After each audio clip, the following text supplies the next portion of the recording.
आखिर ये कौन सी औरत है जिसने हजरत उमर रजी अल्लाह ताला अन्हुम को जाते देखा तो कहा कि ठहरो, किधर लपके जा रहे हो। ये बात यूं ही है जैसे आजकल कोई बड़ा छोटे बच्चे से कहता है कि भाई किधर भागे जा रहे हो, इधर आओ मेरी बात सुनो।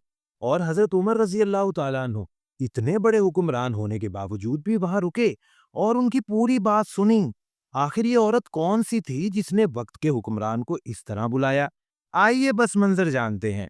एक मर्तबा हजरत उमर रजी अल्लाह ताला अन्हुम एक जगह जा रहे थे और उनके साथ उनके चंद असहाब भी थे। अब जाते हुए उन्हें एक बुढ़िया ने देखा, जिस बुढ़िया की कमर झुक चुकी थी और वो एक लाठी को टेक टेक कर जा रही थी। उस बुढ़िया ने हजरत उमर रजी अल्लाह ताला अन्हुम से ये कहा कि ठहरो, किधर लपके जा रहे हो। हजरत उमर रजी अल्लाह ताला अन्हुम रुक गए तो वो लाठी के साथ टेक लगाकर थोड़ी सीधी होकर बोली। उन्होंने कहा कि उमर, मैंने तुम्हारे ऊपर 3 दौर देखे हैं, यानी मेरी ज़िंदगी में, क्योंकि वो बूढ़ी थीं और ज़ाहिर है उन्होंने हज़रत उमर रज़ी अल्लाह ताला अन्हुम का बचपन भी देखा होगा। तो कहा कि तुम्हारे ऊपर 3 दौर आए थे। अब वो 3 दौर क्या थे?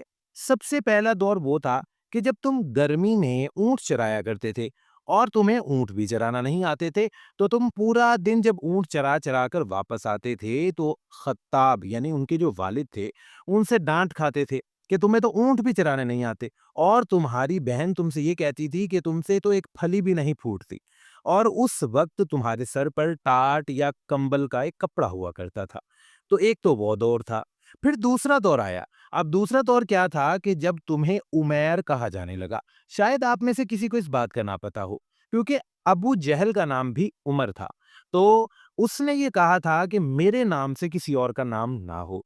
अब उस वक्त इस मामले को सुलझाने के लिए हज़रत उमर रज़ी अल्लाह ताला अन्हुम के घर वालों ने उन्हें उमैर कहना शुरू कर दिया।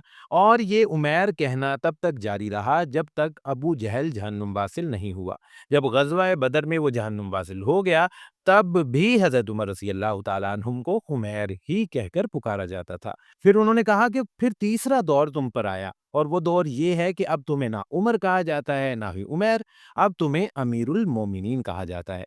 फिर उन्होंने चंद नसीहतें की। अब जब वो ये बातें कर रही थीं तो हज़रत उमर रज़ी अल्लाह ताला अन्हुम की आँखों से आँसू जारी हो गए और दाढ़ी भी भीग गई और आँसू टप-टप गिरने लगे।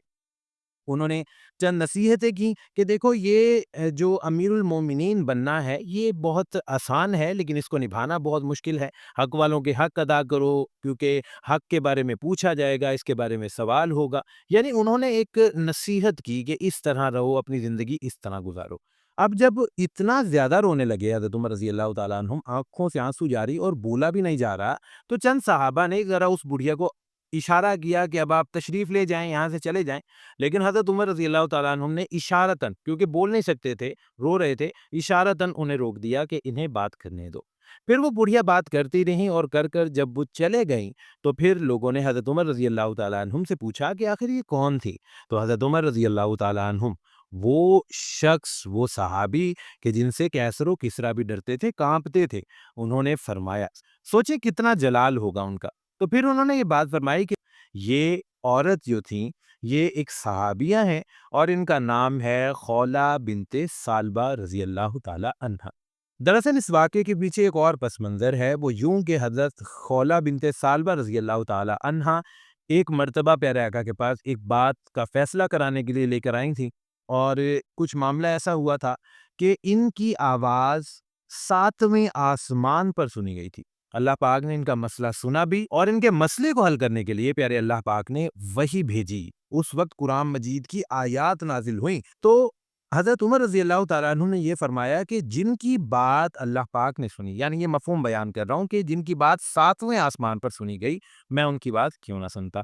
प्यारे मुसलमानों, इस वाक़ये से हमें ये भी सबक मिलता है कि हमने नबी पाक के प्यारों का अदब करना है, और उसके साथ-साथ ये भी सबक मिलता है कि हमने अपने बड़ों का भी अदब करना है। पाक हम सब के हामी और नासिर हों। आमीन सुम्मा आमीन।